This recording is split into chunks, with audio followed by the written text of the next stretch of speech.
here's the picture. Yes, Obama and Bill Ayers. So when the media says, oh, they just passed by each other from time to time, that would be a bunch of bullshit.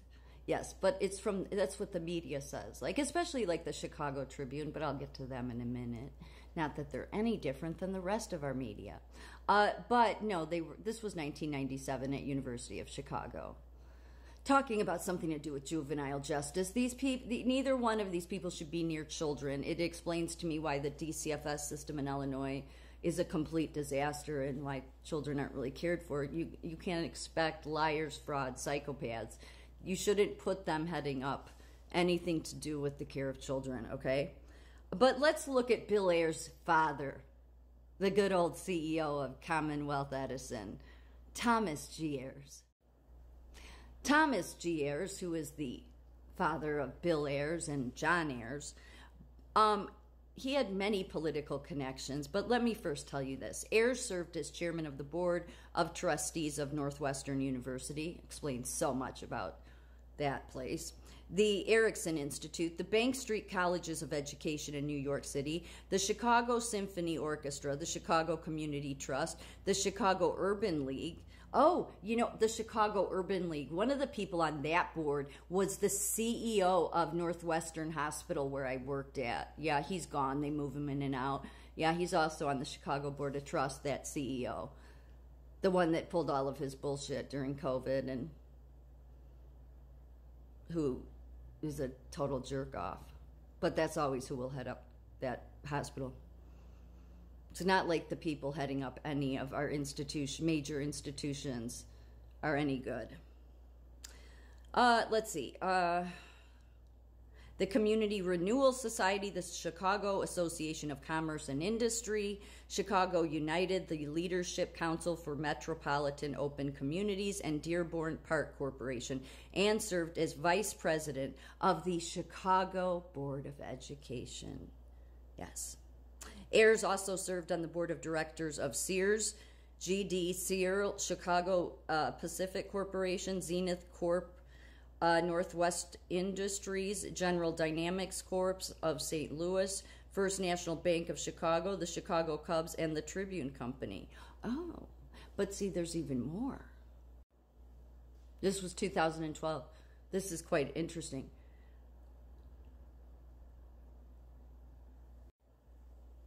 Well, Bill Ayers, who was the son of Thomas G. Ayers, the chosen #1 son, or the black sheep of the once chairman and CEO of Commonwealth Edison, Thomas G. Ayers' family. According to the Chicago Tribune obituary written by Joe Napolitano, dated June 12, 2007, Thomas Ayers spent the last 3 years living with his once estranged son, Bill Ayers. Although Thomas Ayers was battling Parkinson's disease, he was talking up until the day before he died. According to the obituary, Thomas Ayers is placed living with Bill and Bernadine from 2004 until his death in 2007. The Bill Ayers home at 1329 East 50th Street is located within easy walking distance to the University of Chicago in the Hyde Park area of Chicago.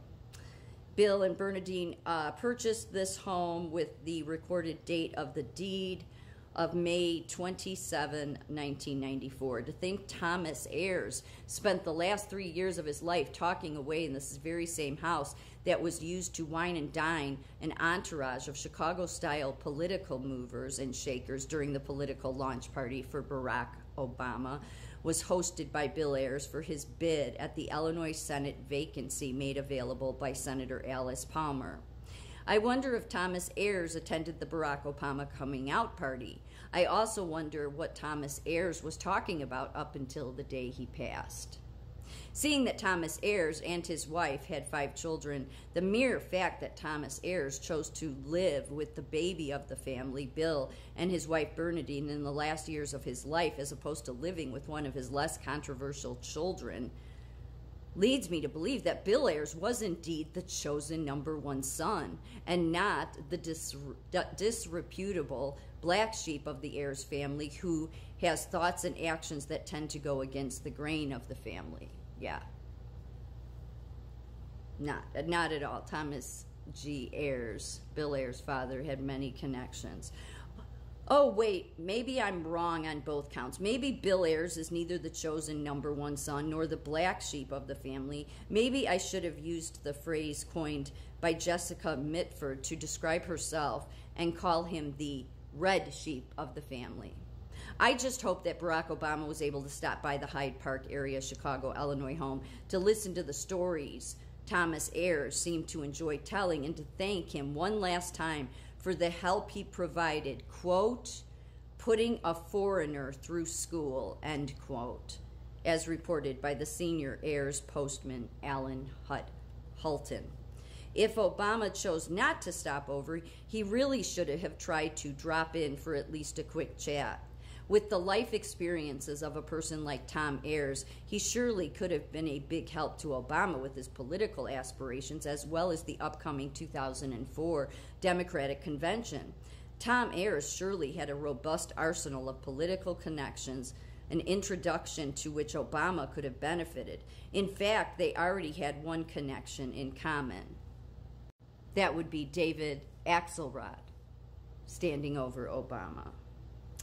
I wonder if Obama knew that Tom Ayers sat on the board of the Chicago Tribune in Chicago, seeing that David Axelrod was a writer for them in the 1980s. In fact, David Axelrod and Casey Banis are authors on an article published in the Chicago Tribune dated April 16, 1980, which reports on the controversial appointment by the then mayor Jane Byrne of Thomas Ayers to the new Chicago Public School Board. The reason it was controversial was the fact that Thomas Ayers did not meet the 3-year residency requirement the city of Chicago has in place in order to serve on the board. You see, even though Thomas Ayers had 2 homes, one in the suburbs, Glen Ellen, I'm assuming, and one in the city, all of his identification and mail were going to the suburban address and not the city address. And to think that David Axelrod was the one reporting on this appointment. In light of Barack Obama still having questions about his identification paperwork, it would appear that his political strategist, the same David Axelrod, still will have to devise a plan moving forward on how to properly address this issue to the satisfaction of the American public. Will he suggest that Obama concede, as Tom Ayers did in 1980, to avoid the board discourse, or continue the Alinsky model of rub it till it's raw?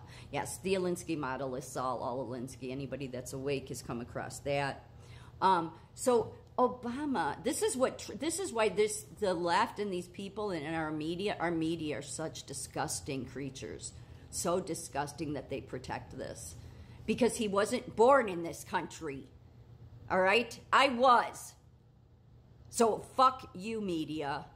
Obama wasn't born. And what Trump was raising the red flags about since the time he got on Twitter was that he knew he wasn't born in this country. 3 experts came out and said his birth certificate's a fraud.